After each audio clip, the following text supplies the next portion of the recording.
ही निरंकार। स्वयं 88।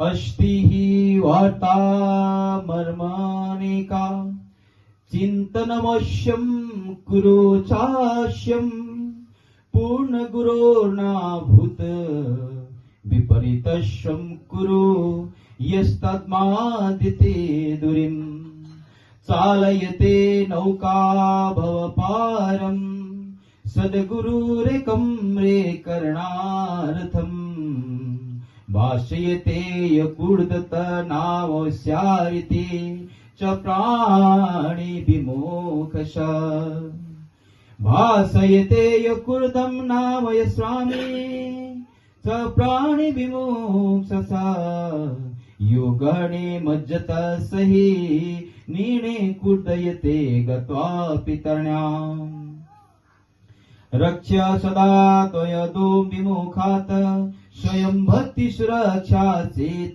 करणीया नौ भव सिन्धुस्त्वा हरदेवश्च करणीया भक्तिः परम्। अस्ति ही वार्ता मर्म